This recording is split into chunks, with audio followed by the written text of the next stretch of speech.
Ahora nos va a presentar Javier López Camacho, que es profesor investigador de tiempo completo de la Escuela Nacional de Antropología e Historia, donde se encarga del laboratorio de topografía. Sus temas de interés son el reconocimiento de superficie y el levantamiento topográfico. Desde hace varios años imparte materias relacionadas con la fotointerpretación, así como con el mapeo y manejo del espacio. Sus primeros trabajos en el área maya fueron dentro del proyecto arqueológico Sur de Quintana Roo, dirigido por Enrique Nalda, donde trabajó en Quinichná y en Sibanché. A partir del 2000 colabora en la formación del catálogo de sitios arqueológicos en el sur de la entidad. Por tanto, es especialista en esta área. Muchas gracias.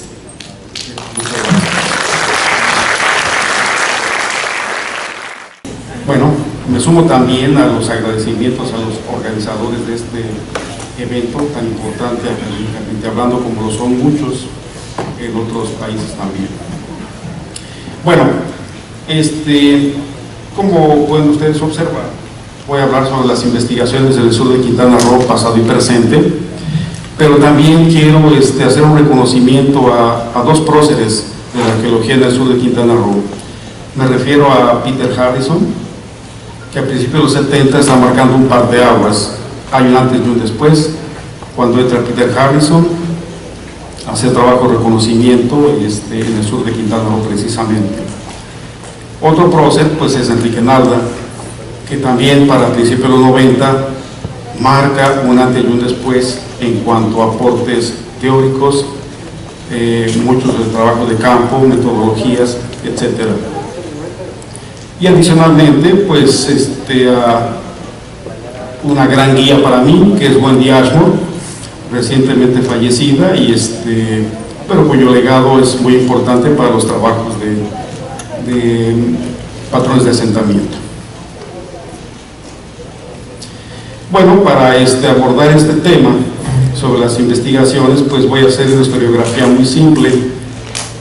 Voy a hablar de algunos antecedentes muy importantes y de ahí voy a retomar cosas que posteriormente hemos integrado nosotros en nuestras investigaciones.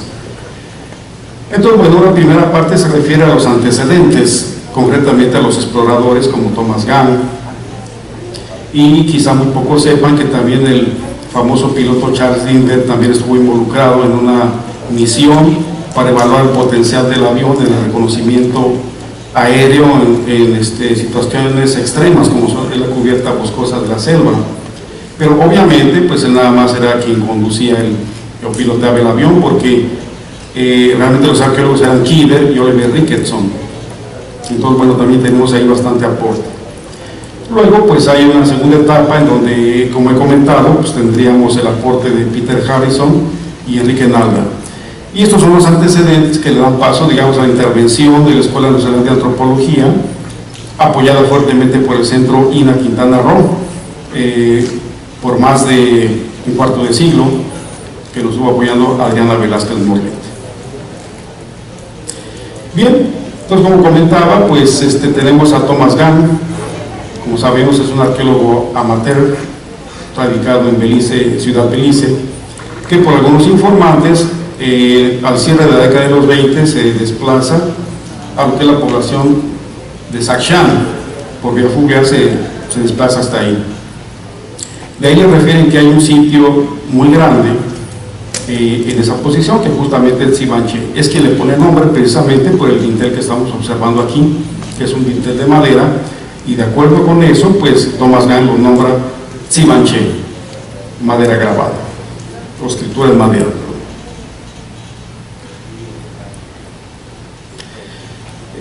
Thomas Gang encontró un escenario no muy diferente a lo que estamos viendo en esta imagen aérea de 1969, pues como sabemos, la colonización ejidal en el sur de Quintana Roo viene muy fuertemente a principios de los 70. Entonces, como podemos observar aquí, pues prácticamente todo está virgen, salvo algunos impactos de un rancho, Puerto México, que pues más o menos por la década de los 40, que ya estaba siendo ocupado en este lugar. Thomas Lang, al entrar a Givenchy, inmediatamente emprendió una labor de difusión muy amplia. Entonces tiene un artículo que es lentamente el pasado surge, otro que puede ser los recientes descubrimientos en Givenchy y Givenchy Quintana Roo. En todos ellos nos hace una descripción, a través de unos croquis muy básicos, y lo interesante de todo esto es que aún y digamos con lo que es esta etapa algo especulativa, pues Thomas Lang en sus descripciones ya tiene una noción de lo que es una ciudad en este lugar, en esta región, en el sur de Quintana Roo. Entonces esta cita es muy interesante porque dice que imagínense desde el campesino cultivando los campos hasta el noble en su residencia junto al pantano, pues se veía el miedo que les infundía a ver este gran monumento que es Quinichná. Entonces esto, pues de alguna manera marca un antecedente muy importante, porque como sabemos, y lo comentó Peter Harrison, el sur de Quintana Roo marca un patrón de asentamiento algo diferente a otras regiones de las tierras bajas. Como comentaba en la introducción, hay una misión de vuelo por la institución Carnegie de Washington, encabezada por Kidder y Ricketson y piloteada por Charles Lindbergh. En esta misión de vuelo, pues como comentaba en la introducción, tenían como objetivo evaluar el avión como una herramienta en las tareas de prospección. Y 5 días de vuelo, más o menos estuvieron ahí probando para ver qué sucedía, y los primeros días realmente no fueron muy productivos. Sin embargo, tuvieron que analizar que no simplemente se trataba de más asomarse a la ventanilla para ver qué encontraban.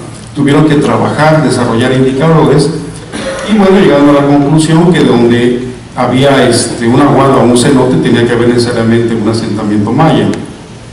Y eso fue lo que les permitió de alguna manera ya el penúltimo día descubrir, según ellos descubrir lo que sería Quinichná y lo que sería el templo 2 de Givenchy.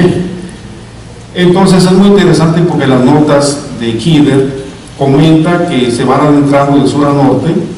Esta es la ruta de ese día, y aquí estamos viendo, ellos describen cómo hay un perfil similar a una ballena, esta loma alargada, que es precisamente el lugar donde está emplazado el sitio de Paul Bosch. Posteriormente llegan ellos a lo que es Quinichná y lo describen perfectamente como 5 templos emergiendo en el dosel de la selva, y después describe la crestería que está asociada a lo que es el templo 2 o templo de los cormoranes en Givenchy. Y bueno, como comentaba, pues estos son los antecedentes de la época de los exploradores. Tendríamos posteriormente el ingreso de Peter Harrison, quien con el objetivo de definir los límites de la provincia de Guaymil, escoge una área donde él sospecha que tienen que estar los antecedentes, y ese es justamente Givenchy. Justamente por la monumentalidad del sitio, considera que ahí debieron estar lo que correspondería a esta antigua provincia. Pero sus contribuciones, más allá de lo que son los estudios de patrón de asentamiento, también se centran sobre lo que es la base de subsistencia. Él visualizó inmediatamente de que, pues, en la medida de que había sitios muy grandes, tenía que haber una base de subsistencia que rebasaba la práctica tradicional de agricultura extensiva, de tumba, roza y quema. Entonces tenían que haber adoptado los mayas del clásico, sistemas intensivos como el cultivo en los bajos o los terraceos en los lomeríos. Y bueno, justamente a principios de la década de los 70 se dio una coyuntura, porque la SARS empezó a habilitar ahí mediante zanjas de drenado terrenos correspondientes a lo que es el entorno del sitio de Nicolás Bravo, el bajo que está en la cercanía de este sitio grande. Pues hubo como 4 kilómetros más o menos expuestos por la gran cantidad de drenajes.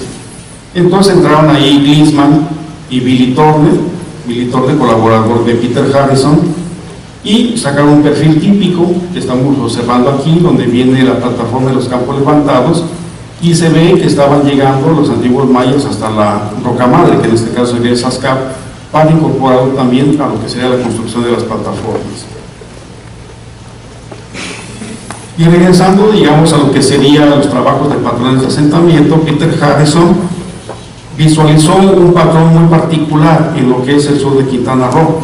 Él decía que desde Tsibanché hasta Huomul se percibía que había una confluencia de varios núcleos, o sea que a diferencia de otros sitios como en el altiplano de México, que tendríamos marcado un epicentro claramente para los sitios arqueológicos, un epicentro y una periferia donde se cultiva, aquí pues realmente los sitios estaban compuestos por grupos arquitectónicos separados a ciertas distancias. Entonces aquí podemos ver algunos de estos núcleos, como Tsibanché, Mario Ancona, que está muy cercano a lo que es Ixcabal, pero Peter Harrison no lo vio. Tenemos Huomul, tenemos Tichmul, La Gartera, Margarita Maza de Juárez, etc. Sin embargo, Peter Harrison sí señaló este patrón, pero no tuvo elementos para explicarlo. Ya entrada la década de los 90, entra el arqueólogo Enrique Nalda con un equipo de colaboradores, y entre tantos resultados de su trabajo, lo que logra determinar es el modelo Tsibanché de patrón de asentamiento, que básicamente sería lo que había visualizado Peter Harrison, pero que no pudo explicar.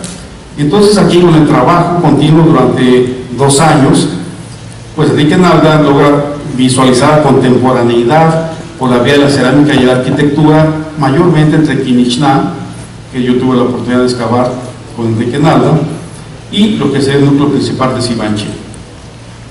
Entonces aquí vemos la distribución espacial en este mapa de área, y aquí tenemos una composición no a escala de la distribución espacial de los grupos. Entonces estos son los antecedentes, digamos, que enmarcan nuestra intervención ahí en la Escuela Nacional de Antropología. Es decir, cuando nosotros entramos ahí había una necesidad muy fuerte de conformar un inventario de zonas arqueológicas. Por un lado, yo como integrante de la Escuela Nacional de Antropología tengo la función institucional de formar profesionales, y entonces en este caso pues especialistas en estudios de cultura maya, y Centro de Quintana Roo tendría que cubrir sus funciones institucionales, que son la conservación e investigación del patrimonio arqueológico. Entonces con la arqueóloga Adriana Velázquez estructuramos un proyecto que permitiera ahora sí que matar 2 pájaros de un tiro, y de esa manera se generó este proyecto, que desde la perspectiva de la escuela se llama Prácticas de Prospección Arqueológica, porque involucra la participación de estudiantes en las tareas de prospección y excavación durante generaciones, y de esa manera se iría conformando el inventario durante varios años. Entonces, bueno, como podemos ver en este diagrama, pues básicamente iniciamos con la etapa fundamental, que es identificación de los sitios arqueológicos. Nuestra tecnología a la mano, pues básicamente era la fotointerpretación. Estamos hablando del año 1999-2000. Posteriormente, con la ayuda de informantes, teníamos que hallar los sitios arqueológicos, mapearlos, posteriormente hacer una valoración histórica y generar las medidas inmediatas para la protección de los sitios. Entonces, en este caso, pues, lo inmediato para nosotros era difundir la presencia de los sitios, porque sí notamos que muchos de ellos eran saqueados, pero porque muchos de los pobladores no sabían de su existencia. Entonces, a la medida que eran informados, pues decían, ¿cómo es posible que teniendo tantos sitios tan importantes aquí los estén destruyendo? Entonces, de alguna manera, eso sí notamos que fue un elemento para contribuir a su conservación. Y lo notamos porque hemos vuelto a acudir a los sitios, y esto descendió afortunadamente. Bien, entonces, retomando el hilo que nos legaron Peter Harrison y Enrique Nalda, pues empezamos a trabajar el tema de cómo estructurar los asentamientos, cómo verlos orgánicamente, porque como les comentaba, Enrique Nalda visualizó junto con Evela Campaña, publicaron en el 98 lo que era el modelo de asentamiento Tsibanché.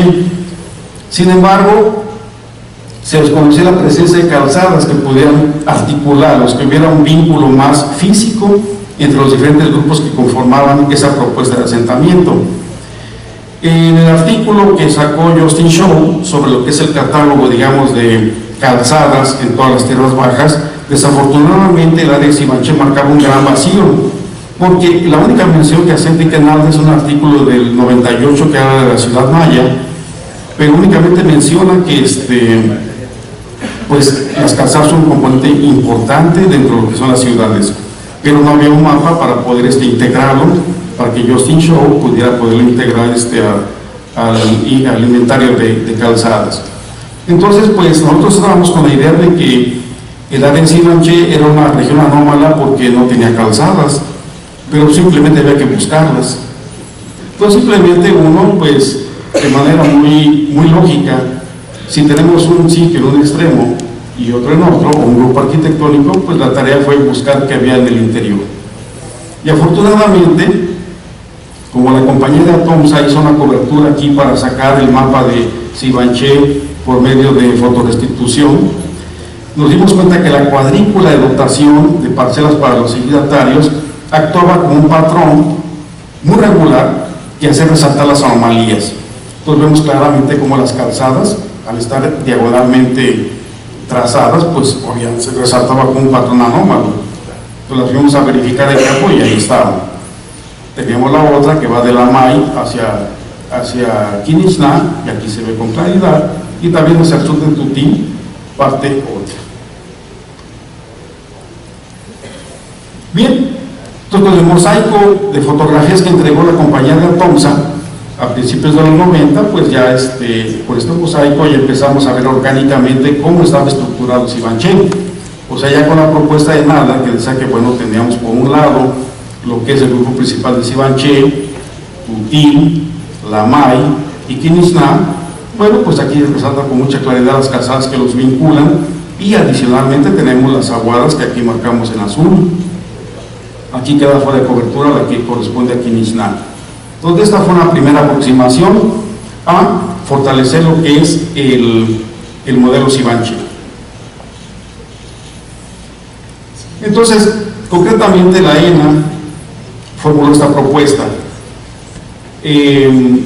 Para reforzar esa propuesta inicial de Nalda y campaña de 1998, bueno, pues dijimos que también había una integración visual. Como estamos viendo, hay dos maneras de integrar los grupos dentro de un sistema de asentamiento. Uno de ellos es precisamente la integración visual, y otro es mediante lo que es integración por medio de calzadas. Entonces aquí en la parte de abajo estamos viendo las calzadas que habíamos detectado por medio de fotointerpretación, y en este lado veíamos que Quinixná tiene su orientación hacia el sur, justamente hacia lo que es el grupo La May. En los extremos tenemos Tutí, con un montículo grande que está formando un agrupamiento de tipo E, y por otro lado tenemos lo que es la serie de templos, o sea, el templo de los Cormoranes, el templo del Búho, la pequeña Acrópolis, y lo que es el templo 6, con vocación hacia el poniente. Entonces, de esta manera, pues nos parecía que era bastante evidente que sí había una integración visual como propuesta para integrar los asentamientos. Bien, entonces eso nos sirve a nosotros como un indicador más para seguir la búsqueda de otros sitios fuera de lo que es el entorno inmediato de Sibanché. Pero tuvimos que recuperar otra vez el trabajo de Kidder y Ricketson, quienes en esta cita decían que justamente donde hay una aguada o un cenote tiene que haber un asentamiento. Entonces, de esa manera lo que hicimos, contábamos con toda la cobertura aerofotográfica del sur de Quintana Roo y empezamos a marcar las aguadas, porque tiene un patrón muy distintivo. Están siempre en el contacto del terreno alto con el bajo, muchas de ellas. Hay otras en terreno alto, pero como la selva es más alta la que crece ahí, quedan bloqueadas a la visual. Pero las otras no se regenera el bosque en ellas, entonces es un impacto irreversible, por ende son claramente visibles. Bueno, de esta manera, entonces iniciamos un trabajo y todos los sitios que estamos viendo aquí, a excepción, digamos, de Mucancaj, que trabajó el doctor Ivan Spreitz, y Enrique Nalda, que tiene una propuesta también del mapeo para Cojun Lynch, pues todos los sitios que estamos viendo aquí, algunos de ellos apenas se mencionaban, otros los descubrimos pero lo importante era mapearlos, o sea, para que veamos de qué se trataba, cuál era la configuración interna de ellos. Y bien, bueno, pues aquí, en este proceso, bueno, han pasado grandes arqueólogos como es Kenichiro Tsukamoto, Octavio Esparza, entre otros. Bien, entonces un sitio que se encuentra a unos 24 kilómetros al suroeste del Sivanché es Nicolás Bravo. Pues mediante el trabajo de interpretación detectamos aquí un grupo principal que tenía de manera muy interesante, pues vamos a topografiarlo aquí, pero veamos que una estructura tipo acrópolis se encaraba hacia el noroeste y otra estructura lo hacía en el sentido opuesto. Pues obviamente la respuesta la vimos en las fotos porque precisamente la acrópolis se encaraba hacia un sitio monumental que está acá, en lo alto de una falla geológica, y por otro lado tendríamos el grupo Las Palmas que complementa al grupo principal. Y esto en un alineamiento en este eje. Entonces, esto es, digamos, lo que sería el resultado de la tarea de mapeo, el mapa de distribución de los grupos, en este caso para Nicolás Bravo. Un sitio cercano a Nicolás Bravo, pero también de dimensiones monumentales, es La Unión. Entonces, aquí lo que tenemos en La Unión es este grupo llamado Cahuitz, donde destacan dos estructuras de una altura más o menos considerable, 10-12 metros de alto, pero lo imponente es que están sobre una loma y eso les da un carácter de visibilidad a distancias lejanas. Bueno, pues en la base tenemos el grupo La Codicia, es un grupo monumental con estructuras de más de 20 metros de altura. Vemos por otro lado, en el norte, el llamado así, Grupo Norte, y en el lado opuesto tenemos el Grupo Sur, compuesto también por una estructura tipo palacio, emplazada en lo alto de una loma. Aquí lo interesante es que, bueno, ya lo veremos más adelante, pero también tenemos una integración por medio de esta calzada. Aquí se ve un impacto blanquecino, que pues es la calzada que está uniendo a Cahuitz con el Grupo Norte.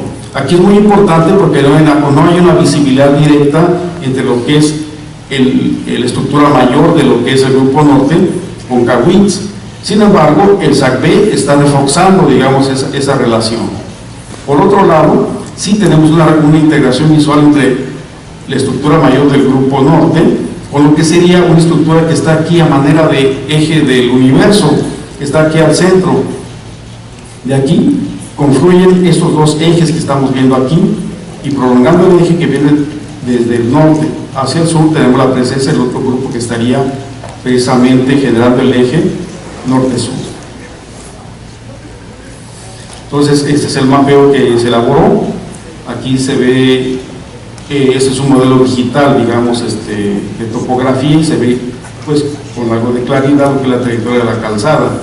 Aquí estamos viendo los componentes esenciales de lo que es el grupo La Codicia, y pues aquí ya no nos dio espacio para integrar el grupo que está hacia el sur.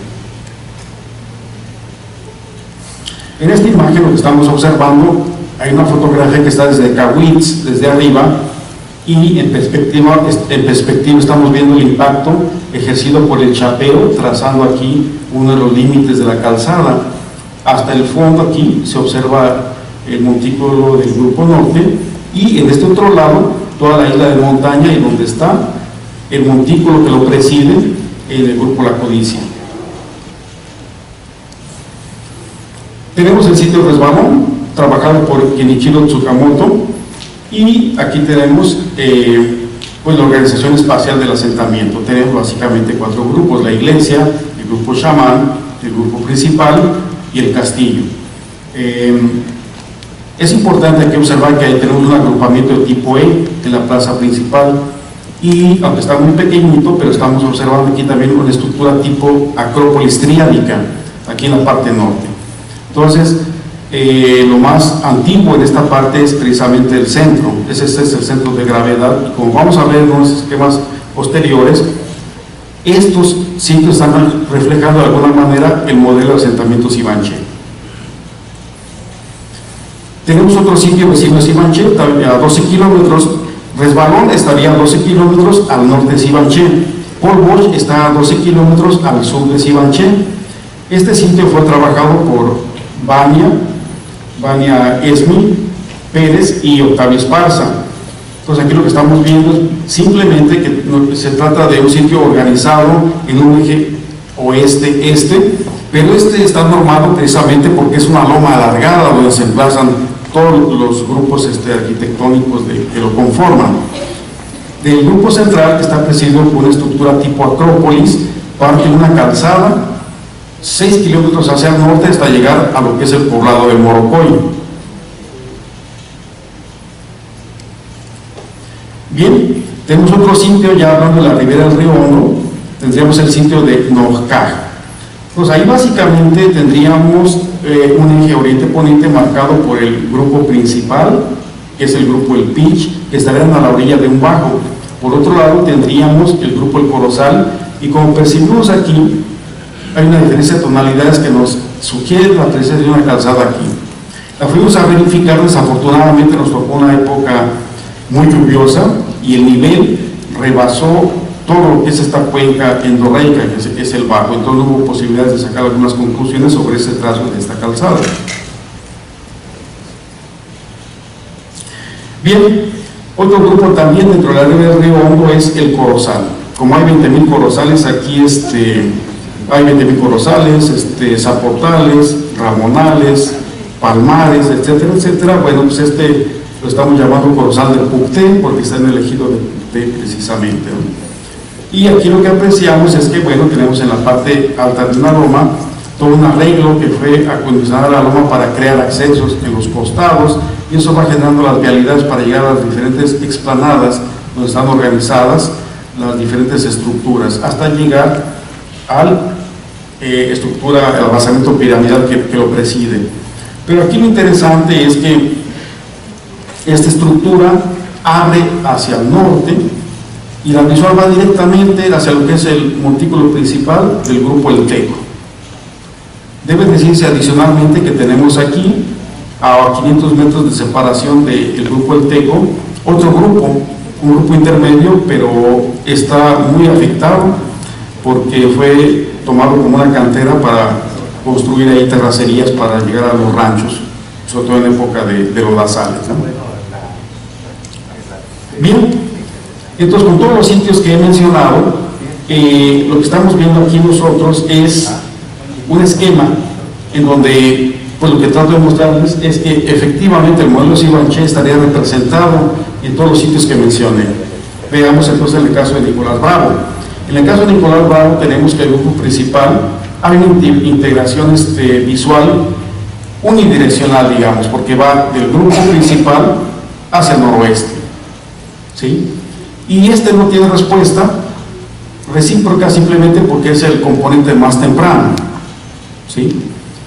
Tenemos el grupo norte, el grupo Aguada-Jaguartal, que ese se encara directamente hacia lo que sería un juego de pelota que estaría aquí, en la parte sur del grupo principal. Y bueno, en ausencia de que esto está deformado, digamos, porque no es posible acomodar tanto espacio en una imagen tan pequeña, pues he puesto aquí los valores en fracción de kilómetro que están separando. Aquí sí la distancia es mayor a 2 kilómetros entre el grupo principal y el grupo Cerro Culebras.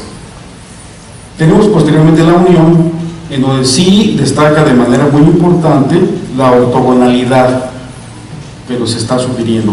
No la forma, no, esto no es una cruz perfecta, porque acuérdense ustedes que estoy deformando aquí para poder ajustar a una imagen la distribución de los 4 grupos. En este caso, aparte de lo que es la integración visual, que como les comentaba, del templo del grupo norte va hacia el montículo que actúa como Axis Mundi, de aquí se va otro hasta el grupo principal, al grupo sur, y aquí empezamos a ver la serie de visuales, en este caso unidireccional del centro hacia Cahuitz y de la Codicia hacia este montículo central. Para el caso de Paul Bosch, pues tendríamos también un grupo central, sale una calzada que se va 6 kilómetros al norte.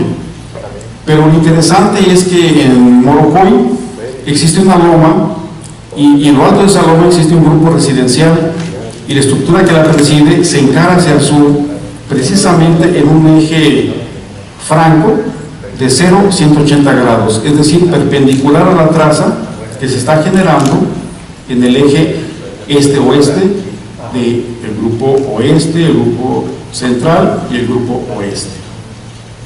Bien, de ahí pasamos al resbalón. En el resbalón tenemos lo que es el grupo principal, pero tendríamos el grupo Shaman, que tiene dos componentes, uno al norte y otro al sur. Una de las estructuras principales del grupo, del componente norte de Shaman, viene precisamente, la visual viene a un templito que está en esta parte. Aquí como derivación se va hacia el poniente para integrar a la iglesia, ¿sí? Y este montículo que está aquí se encara hacia lo que es la estructura mayor que forma el agrupamiento de tipo E. Y ahora veríamos nosotros en situación bastante anómala en cuanto a orientación, lo que es el grupo El Castillo. Pero esa orientación anómala responde a que la perpendicular a la traza va a dar precisamente a uno de los templitos que está siendo parte de este núcleo del grupo principal del resbalón. Bien, pasamos a Nojkaj. Nojkaj, como comentaba, pues básicamente el eje principal lo están generando ahí, el pitch, donde destaca una estructura de 100 metros de largo en su eje, norte-sur, y cruza una distancia de 2 kilómetros para llegar hasta lo que sería el grupo El Corozal. La perpendicular a esa trayectoria enlaza a los dos montículos que están en las partes más altas del asentamiento, es decir, el grupo llamado el 20 y otro llamado el Pocito. Y estos son los que tienen componente preclásica, tienen arquitectura megalítica con grandes bloques y pues se observan materiales cerámicos de superficie que nos remiten a ese momento. Y bueno, ya había comentado yo el caso de lo que es el Corozal, en donde pues aquí en este caso serían 3 grupos alineados sobre un eje, nada más que aquí está omitido el grupo que les digo que está sumamente destruido. Entonces aquí lo interesante es que el modelo Simanché nos ayuda a nosotros, lo constituimos como una herramienta de prospección, porque en el momento que llegábamos a cabo y encontramos un grupo, por ejemplo el grupo central, sabíamos que si buscábamos en ejes cardinales íbamos a encontrar el complemento al asentamiento, como sucedió de hecho, ¿no? Entonces pensamos que pues, de alguna manera se está reproduciendo este patrón. Y ya que tenemos los grupos, pues simplemente lo que hacemos es complementar la tarea. Más allá de lo que es la integración visual, buscamos un vínculo físico. Entonces, en este caso, simplemente vemos que sí hay una integración física entre lo que sería el grupo principal de Nicolás Bravo con el grupo Las Palmas. Aquí, por ejemplo, estamos viendo cómo las plataformas alargadas se sesgan porque precisamente están flanqueando la trayectoria de la calzada. En este caso, este es un modelo digital, una topografía que se hizo por parte de Araceli Vázquez, colaboradora de este proyecto, y tenemos aquí también como las estructuras, la misma orientación y el carácter solitario de ella nos dice por aquí está pasando algo, como efectivamente lo es. Aquí lo interesante en el trabajo de campo es entender que las calzadas no todas se comportan en un perfil de domo, porque en este caso, como podemos observar, la calzada se está adaptando a lo que es el relieve accidentado. Entonces aquí no tenemos la forma de domo porque el terreno va ascendente. Entonces si uno camina por este lado, uno pensaría que aquí tenemos una terraza nada más y pensaríamos que no hay una calzada. Bien, esa es la calzada interna. Tenemos por otro lado las calzadas que unen el núcleo con la periferia. Entonces en este caso tenemos el sistema de asentamiento Simanché, aquí con triángulos. Estamos subiendo las calzadas que ya se mencionaron al principio de la exposición. Tenemos las aguadas que están conformando esto y adicionalmente en el bajo vemos nosotros cómo hay alineamientos blanquecinos que van aquí flanqueados por estas flechas. Aquí hay un punto de inflexión porque la calzada lo que busca es llegar a esta especie como de península. Suponemos que este trazo, esta calzada, trata de conectar hacia el sitio del resbalón. Sin embargo, no hemos hecho una búsqueda rigurosa para ver si eso se cumple o no. Pero más allá de eso, lo que estamos visualizando es que estas calzadas, más allá de comunicar dos puntos, tenemos que ver que hay a los laterales, porque como se observa por las manchas blanquecinas, estos son terrenos de cultivo, sea que sean culturales o naturales, es terreno alto con buen drenaje, ¿sí? Entonces no es gratuito que tengamos una calzada completa en este lado y aquí, una que uno pensaría, se perdió en el bajo. No se pierde, simplemente llega a la parte central donde hay una escuadra de terreno alto y con una aguada ahí. O sea, quiere decir que hay facilidades para los agricultores, hay aguadas para abastecimiento de ese elemento, ¿no? Entonces, lo que comentaba yo ayer en la mesa de LiDAR, o sea, que de repente tenemos que ver qué hay en los laterales de las calzadas, únicamente no verlos como puntos que se unen a través de ellas, sino que también hacia los costados hay cosas. Y este es un caso muy interesante porque tenemos dos sitios del preclásico donde se unen dos sitios que tienen acrópolis triádicas, como la Quincac Las Palmas, en el estado de Quintana Roo, y el sitio de Mucancaj, reportado en el 96 por el doctor Sprites. Pero vemos nosotros como en el bajo tenemos un rasgo, una anomalía, que es una calzada. Pero adicionalmente lo que tenemos también es una serie de manchas blanquecinas que sugieren ser también espacios agrícolas. Bien, entonces lo que hemos hecho a través de todos estos años, prácticamente 3 décadas de trabajo, es tratar de articular estos planteamientos, o sea, lo que David Clark planteó en un momento dado como niveles de organización espacial, porque no existía todavía el término de contexto, pero bueno, era finalmente eso lo que planteaba, que la información espacial se agrupa en diferentes niveles contextuales. Entonces, esas nociones están planteadas aquí. Tenemos también los niveles de patrón de asentamiento que planteó Harrison en su publicación del 81, donde habla del nivel estructura, habla del nivel de sitio y el nivel de distribución en el paisaje, donde básicamente concluye de que hay distancias primarias de 24 kilómetros, terciarias, que serían de la mitad de esos 12 kilómetros, y así sucesivamente dividido en 6 y hasta llegar a 3, ¿no? Más o menos estamos hallando ese patrón también nosotros.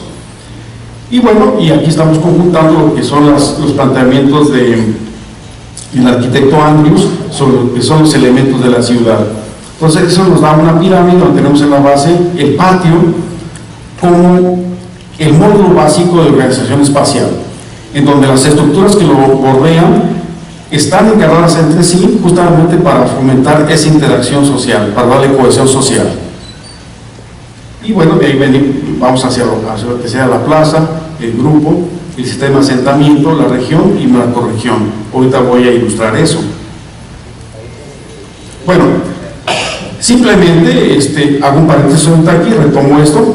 Lo que quiero comentar es que el tema de las acrópolis triádicas surge de mi experiencia trabajando en Quinichná, como mencionaba hace un instante en la exposición. Entonces, bueno, ahí tuve la fortuna de hacerlo, y su excavación nos reveló una tumba muy interesante con un personaje, con un acompañante, con un sacrificado, con un orificio del occipital, y la ofrenda venía acompañada con platos águila naranja.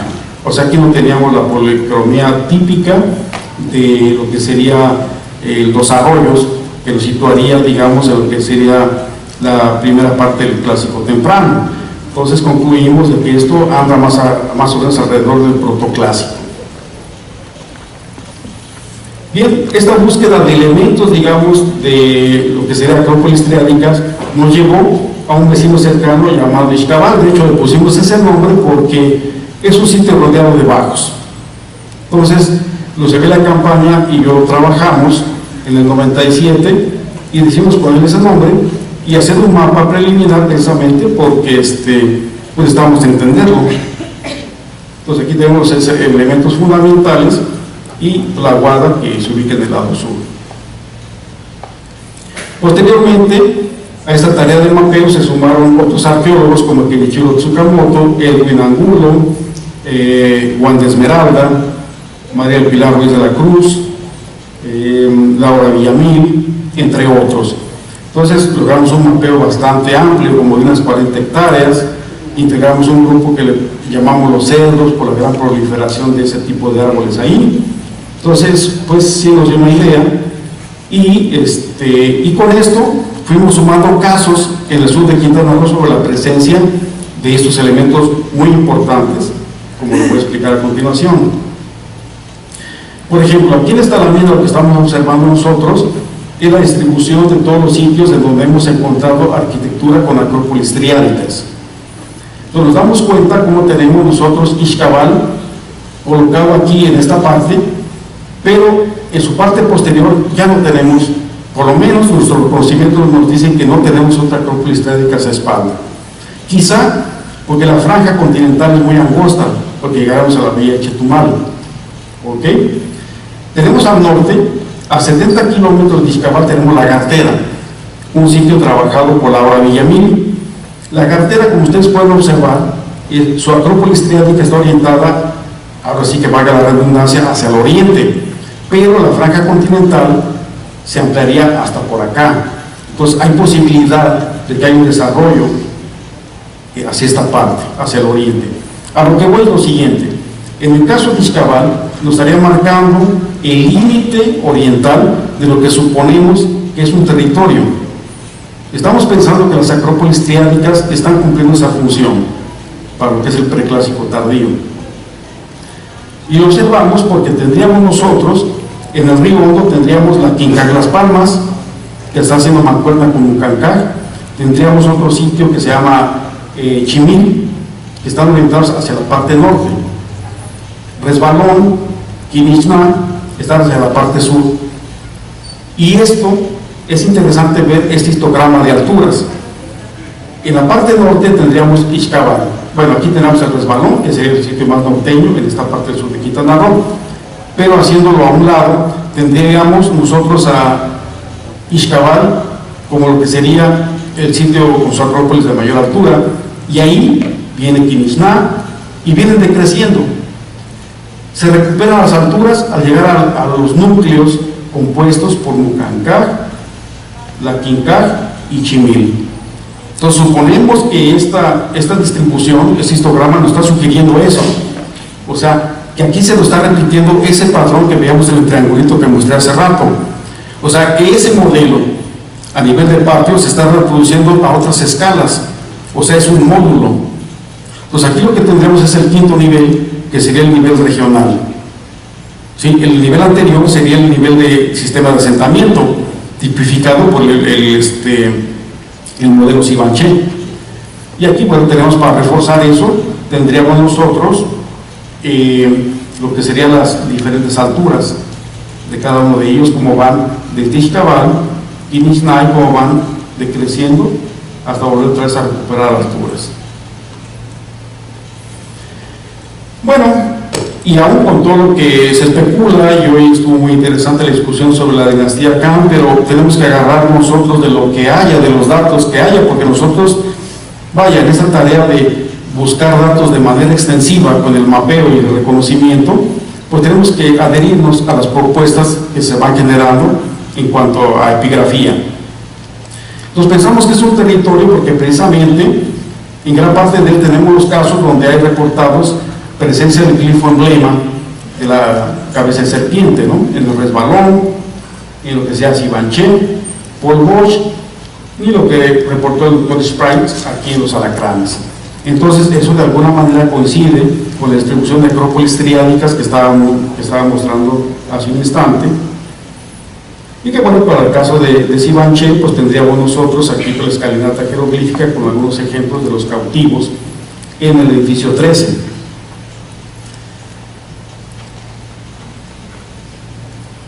Bien, quizás sea muy especulativo, pero no deja de ser sorprendente. Si buscamos un sexto nivel de organización macroregional en la pirámide que les mostré, tendríamos este caso interesante. Tendríamos nosotros el mirador en el extremo oeste, tendríamos la Manay, que también tiene arquitectura triádica en esta parte, y tendríamos Ixcabal en el lado norte.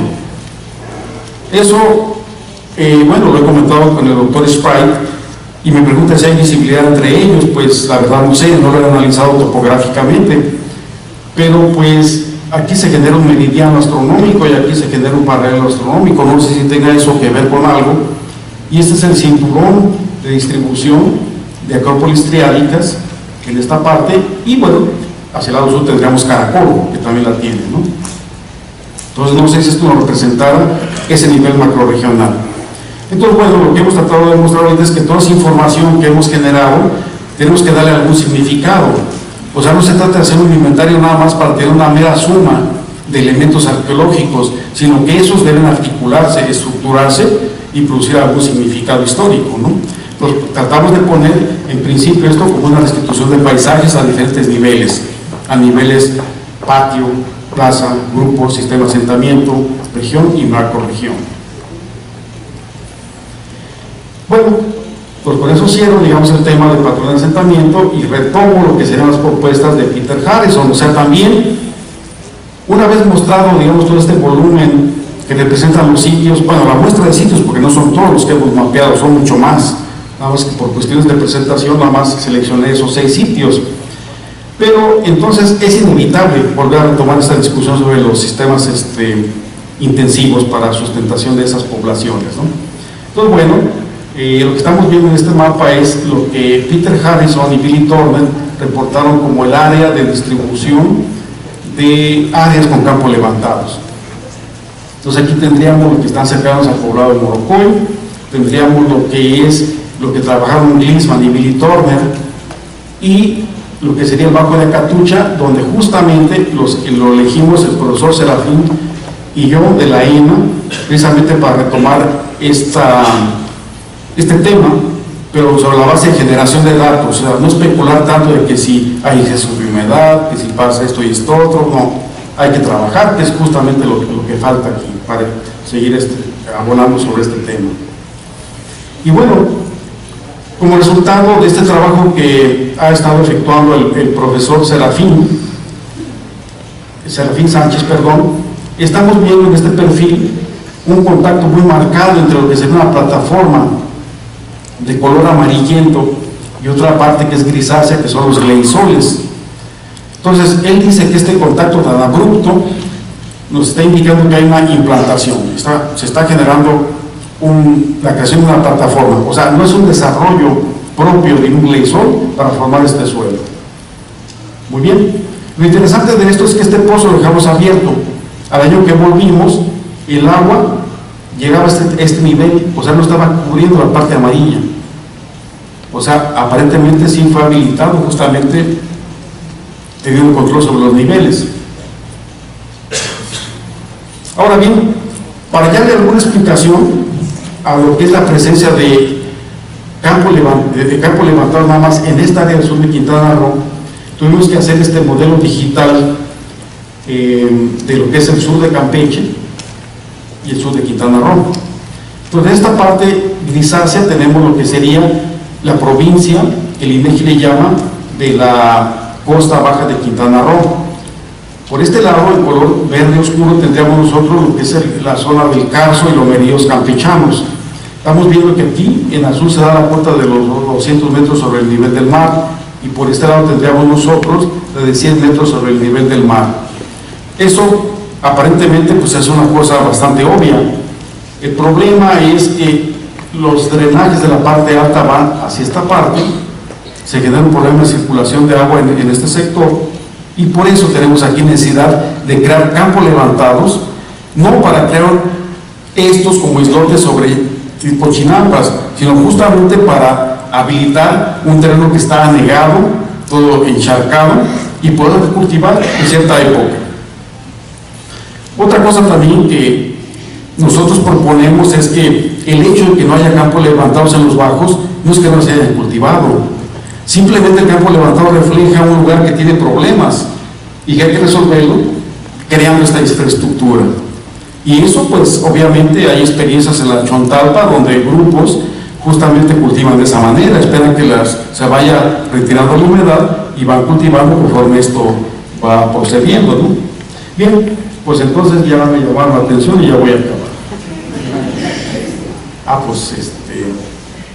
bueno, iba a tocar la comparación con Calakmul, porque me da la impresión de que Calakmul, precisamente como tiene el bajo del laberinto y vemos la tonalidad blanquecina que está aquí, es un bajo que no requiere campos levantados porque tiene buen drenaje y buen régimen de humedad. Entonces, esa es la diferencia.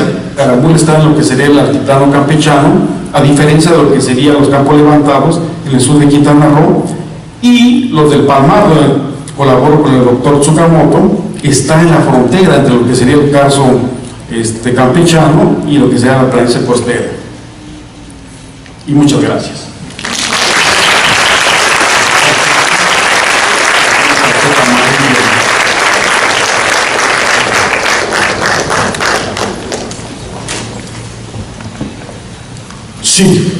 Sí, Sandra. Una pregunta.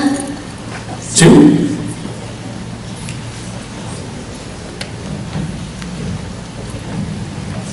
Sí, Javier, muy enriquecedora la información que has presentado, pero sí me gustaría aclarar, por respeto a la ética profesional, que la información que presenta sobre Ixcabal fue obtenida de forma irregular.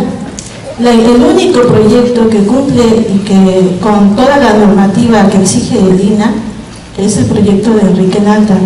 Y además, ese sitio, el sitio arqueológico de Ixcabal, fue registrado en 1993 dentro del proyecto Sur de Quintana Roo de Enrique Nalda. Entonces, sí, solo quiero hacer esa aclaración, que esa información de ustedes, tanto tuya como la de Lucy Campaña, fue obtenida de forma irregular, al margen de la normativa del INAH. Gracias. Mira, yo te voy a decir una cosa, eso lo vamos a ventilar en otro lado. Aquí estamos en un foro académico y las preguntas que quieras formular, las contestamos. Lo demás, lo discutimos porque tú bien sabes que yo colaboré con Nalda y si el trabajo Ixcabal es precisamente porque nosotros lo descubrimos, simplemente. ¿Otra pregunta? Bueno, buenas tardes, soy Adriana Velázquez del Centro INAH Campeche. Yo creo que Javier no necesita escuchar reconocimientos, pero sí me parece justo decir que el trabajo que he presentado el día de hoy, resultado de casi 30 años de investigación, pues yo creo que es el que ha permitido tener alguna idea sobre qué pasó en la época prehispánica en el sur de Campeche. Su presencia en gran cantidad de ejidos y de asentamientos del sur de Quintana Roo, es lo que nos ha permitido saber que hay una ocupación muy temprana, quizá desde el preclásico medio en el sur de Quintana Roo. Sin esas investigaciones creo que no lo sabríamos. También gracias a Javier sabemos que en esta región no solo había muchos asentamientos, sino mucha gente desde una época muy temprana, y que la gestión del agua, de las aguadas, de los escasos ríos que hay en la región, pues también fue un factor clave para esto. Gracias a Javier también creo que podemos decir que el sur de Quintana Roo y creo que también el sur de Campeche es una gran región ocupada prácticamente en su totalidad, transformada prácticamente en su totalidad, con diferentes grupos urbanos que se van creando a lo largo del tiempo. Me parece que es justo reconocerlo y pues solo para felicitar a Javier y a su trabajo de muchos años. Para mí ha sido un privilegio acompañarlo durante todo este tiempo. Felicidades, Javier. Muchas gracias.